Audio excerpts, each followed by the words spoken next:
మధ్యలో ఇప్పుడు మధ్య కుంభకోణం జరిగింది, కావాలని ఇరికిస్తున్నారు, ఒక్కొక్కరిని రోజు ఒక్కొక్కరిని అరెస్ట్ చేస్తున్నారు. అసలు మధ్య కుంభకోణం జరిగిందంటారు? అసలు కుంభకోణం మస్తుగా జరిగింది.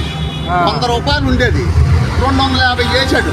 అంటే 250 అంటే 150 రూపాయలు ఎవరి జోబులోకి వెళ్ళింది. అది మళ్ళీ మంచి మందు కాదు, అది కిడ్నీలు పోయే మందు. ఎంతమంది కిడ్నీలు పోయినాయి, ఎంతమంది చచ్చారు, ఎంతమంది పాలు దిగిపోయినాయి లేడీస్వి. నువ్వు చేసిన తక్కువ చేసావా? నీకు తెలియదు, చేసినోడు తెలియదు. దొంగ తెలియకపోతే ఎలాగా? డ్రామా చేస్తాడు, డ్రామా అలవాటు. జగన్మోహన్ రెడ్డికి డ్రామా చేయడం ఎలాగో తెలుసు, కానీ ఒకసారి నమ్మారు, ఆ డ్రామాని నమ్మారు. ఈసారి డ్రామా నమ్మరు. అంటే ఇప్పుడు డబ్బు అంతా ఎక్కడికి వెళ్ళింది అంటారు? ఆ డబ్బులు వాళ్ళ జోబులోకి వెళ్ళింది, దాచిపెట్టారు. ఇతర దేశాలకు పంపించారు.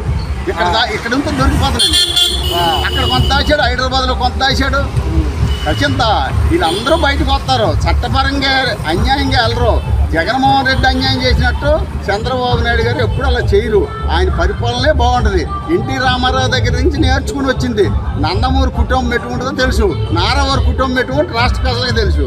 నీ కుటుంబం, మీ తాతకాయించి నీ కుటుంబం ఏంటో ప్రజలకు తెలుసు.